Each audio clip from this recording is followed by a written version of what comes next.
Néhémie, chapitre 5. Les gens du peuple et leurs femmes avaient à se plaindre gravement de leurs frères juifs. Les uns disaient, « Avec nos fils et nos filles, nous sommes nombreux. Nous voulons recevoir du blé afin de pouvoir manger et rester en vie. » D'autres disaient, « Nous devons donner nos champs, nos vignes et nos maisons comme gage pour recevoir du blé pendant la famine. » D'autres encore disaient, « Nous avons dû emprunter de l'argent en hypothéquant nos champs et nos vignes pour payer le tribut du roi. En réalité, notre chair est pareille à celle de nos frères, nos enfants sont pareils aux leurs, et pourtant, nous devons vendre nos fils et nos filles comme esclaves. Plusieurs de nos filles le sont déjà, et nous sommes sans ressources puisque nos champs et nos vignes sont devenus la propriété d'autrui. » J'ai été très irrité en prenant connaissance de leurs plaintes et de ces faits, et j'ai pris la ferme décision d'adresser des reproches aux nobles et aux magistrats. Je leur ai dit, « Vous prêtez à intérêt à vos frères. » J'ai convoqué une grande assemblée pour traiter leur situation et je leur ai dit, « Nous avons nous-mêmes racheté, en fonction de nos possibilités, nos frères juifs vendus aux nations, mais vous vendez vos frères et vous osez nous les vendre à nous. » Ils ont gardé le silence, ne trouvant rien à répondre. J'ai ajouté, « Ce que vous faites n'est pas bien. Ne devriez-vous pas marcher dans la crainte de notre Dieu, ne serait-ce que pour éviter les insultes des nations qui nous sont hostiles? Moi-même, avec mes frères et mes serviteurs, nous leur prêtons de l'argent et du blé. Renonçons donc à ce qu'ils nous doivent. Rendez-leur aujourd'hui leurs champs, leurs vignes, leurs oliviers et leurs maisons ainsi que l'intérêt que vous avez exigé d'eux, le centième de l'argent, du blé, du vin nouveau et de l'huile. » Ils ont répondu, « Nous allons les rendre et nous n'allons rien exiger d'eux. Nous allons faire ce que tu dis. » Après avoir appelé les prêtres, je leur ai fait jurer de tenir parole. J'ai même secoué la poche de mon manteau en disant, « Que Dieu secoue de la même manière, pour l'arracher à sa maison et à ses biens, tout homme qui n'aura pas agi de façon à respecter cet engagement. Qu'un tel homme soit ainsi secoué et se retrouve les mains vides. » Toute l'assemblée a dit « Amen » et a célébré l'Éternel. Et le peuple a tenu parole. De plus, dès le jour où le roi m'a désigné pour que je sois leur gouverneur dans le pays de Juda, soit depuis la 20e année du règne d'Artaxerxès et jusqu'à la 32e année, pendant ces 12 ans, ni moi ni ma parenté n'avons vécu des revenus octroyés au gouverneur. Mes prédécesseurs faisaient peser de lourdes charges sur le peuple, ils exigeaient de lui du pain et du vin, ainsi que 40 pièces d'argent. Leurs serviteurs, eux aussi, exerçaient une domination sur le peuple. Pour ma part, je n'ai pas agi de cette manière, et ce, par crainte de Dieu. J'ai même travaillé à la réparation de cette muraille et je n'ai acheté aucun champ. De plus, mes serviteurs étaient tous ensemble occupés à ce travail. J'admettais à ma table 150 juifs et magistrats, sans compter ceux qui venaient chez nous des nations environnantes. Chaque jour, on m'apprêtait un bœuf, 6 moutons de choix et de la volaille, et ceux à mes frais, et tous les 10 jours on préparait en abondance toutes sortes de vins. Malgré cela, je n'ai pas réclamé les revenus octroyés au gouverneur, car de lourdes charges pesaient déjà sur ce peuple. Mon Dieu, souviens-toi pour mon bien de tout ce que j'ai fait pour ce peuple. Néhémie, chapitre 6. Je n'avais pas encore posé les battants des portes lorsque Sanballat, Tobija, Geshem l'Arabe et nos autres ennemis ont appris que j'avais reconstruit la muraille et qu'il n'y restait plus de brèche. Alors Sanballat et Geshem m'ont fait parvenir ce message. « Viens, ayons une entrevue ensemble dans les villages de la vallée d'Ono. » Ils avaient l'intention de me faire du mal. Je leur ai envoyé des messagers avec cette réponse. « J'ai une grande tâche à accomplir et je ne peux pas descendre là-bas. Pourquoi le travail devrait-il être interrompu pendant que je l'abandonnerais pour vous rejoindre? » Ils m'ont adressé 4 fois la même demande, avec toujours la même réponse de ma part. La 5e fois, Sanballat m'a fait parvenir ce message par son serviteur. Celui-ci tenait une lettre ouverte où il était écrit « On raconte parmi les nations, et Geshem l'affirme, que les Juifs et toi, vous avez l'intention de vous révolter et que c'est la raison pour laquelle tu reconstruis la muraille. D'après ces rumeurs, tu vas devenir leur roi et tu as même établi des prophètes pour te proclamer roi de Juda à Jérusalem. Maintenant, le roi va avoir connaissance de ces rumeurs. Viens donc et tenons conseil ensemble. » J'ai fait répondre à Sanballat. « Il n'y a rien de vrai dans ces rumeurs dont tu parles. C'est toi qui les inventes de toutes pièces. » Tous ces gens voulaient nous effrayer. Ils se disaient, « Ils baisseront les bras et le travail ne se fera pas. » Maintenant, mon Dieu, fortifie-moi. Pour ma part, je me suis rendu à la maison de Shemaéja, fils de Délaja et petit-fils de Méhétabil. Il s'était enfermé chez lui et a dit « Allons ensemble dans la maison de Dieu, à l'intérieur du sanctuaire, et fermons les portes derrière nous, car on va venir pour te tuer, et c'est pendant la nuit qu'on viendra pour cela. J'ai répondu, un gouverneur comme moi prendra la fuite. Du reste, comment un laïc tel que moi pourrait-il entrer dans le sanctuaire et rester en vie? Je n'y entrerai pas.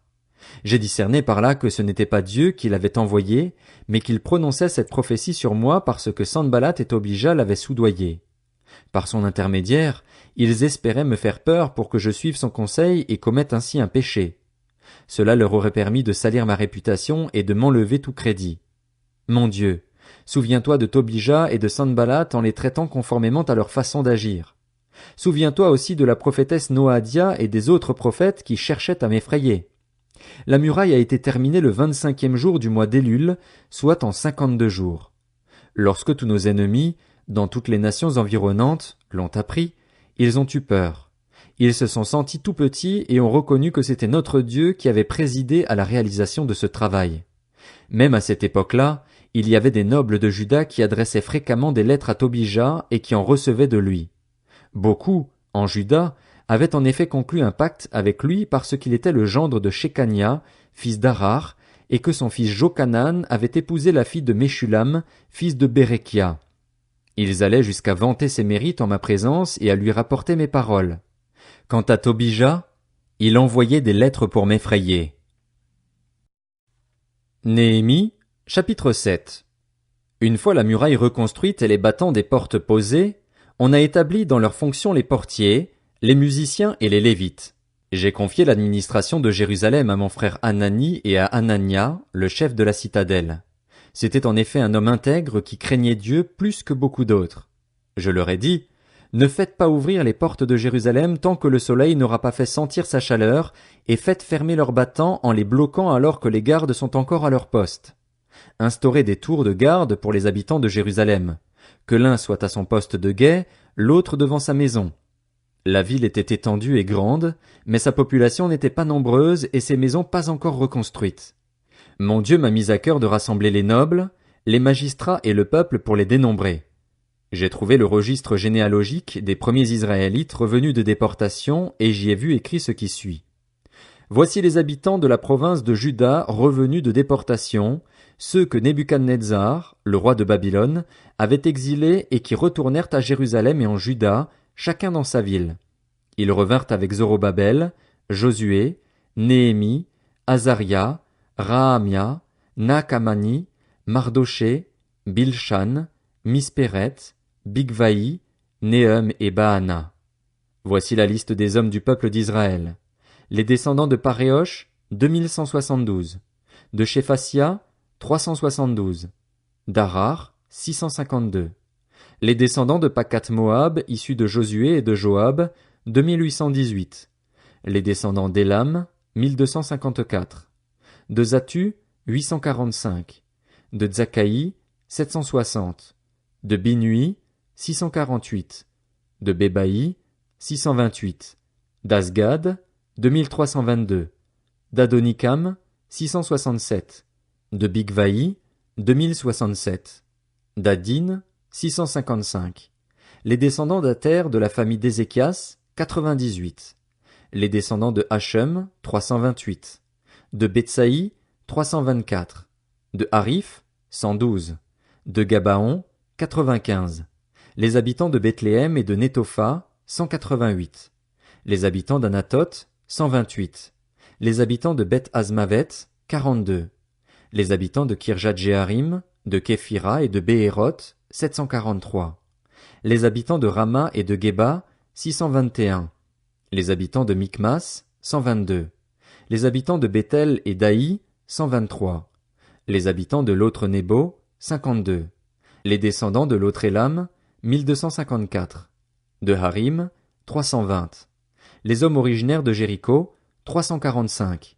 Les hommes originaires de Lod, de Hadid et d'Ono, 721.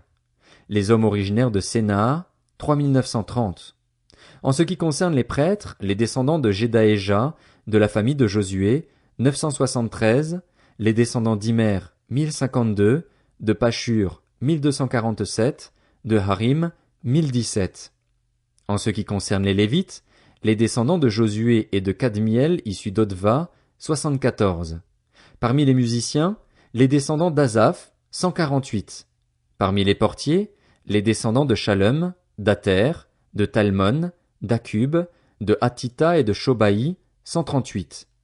En ce qui concerne les serviteurs du temple, les descendants de Tsisha, de Hasupha, de Tabaoth, de Kéros, de Sia, de Padon, de Lebana, de Hagaba, de Salmaï, de Hanan, de Guidel, de Gachar, de Réaja, de Retsin, de Nekoda, de Gazam, d'Uza, de Pazéar, de Bézaï, de Mehunim, de Nephishsim, de Bakbuk, de Hakufa, de Harur, de Batslut, de Mehida, de Harsha, de Barkos, de Sisera, de Tamar, de Netziar et de Hatifa.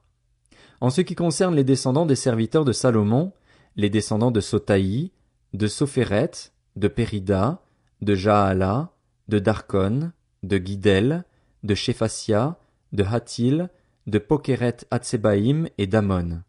Nombre total des serviteurs du temple et des descendants des serviteurs de Salomon, 392.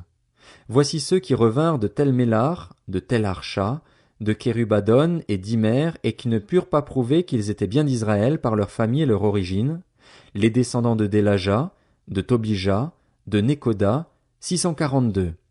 Parmi les prêtres, les descendants de Obaja, d'Akots et de Barzilaï, qui avaient épousé une des filles de Barzilaï le Galaadite et avaient porté son nom. Ils avaient cherché leurs actes généalogiques mais ne les avaient pas trouvés, de sorte qu'ils furent déclarés impurs pour l'exercice de la fonction de prêtre. Le gouverneur de Juda leur interdit de manger des offrandes très saintes, et ce jusqu'à ce qu'un prêtre ait pu consulter l'Urim et le Tumim. L'assemblée d'Israël tout entière se composait de 42 360 personnes, sans compter leurs serviteurs et leurs servantes, au nombre de 7 337. Parmi eux se trouvaient 245 musiciens, hommes et femmes. Ils avaient 736 chevaux, 245 mulets, 435 chameaux et 6720 ânes. Plusieurs des chefs de famille firent des dons pour les travaux. Le gouverneur, 1000 pièces en or, 50 coupes et 530 tuniques destinées aux prêtres. Les chefs de famille, 20 000 pièces en or et 1320 kilos d'argent. Le reste du peuple, 20 000 pièces en or, 1200 kilos d'argent et 67 tuniques destinées aux prêtres. Les prêtres et les Lévites, les portiers, les musiciens, quelques membres du peuple et les serviteurs du temple, de même que tout Israël, s'installèrent dans leurs villes respectives. À l'aube du 7e mois, les Israélites étaient installés dans leurs villes.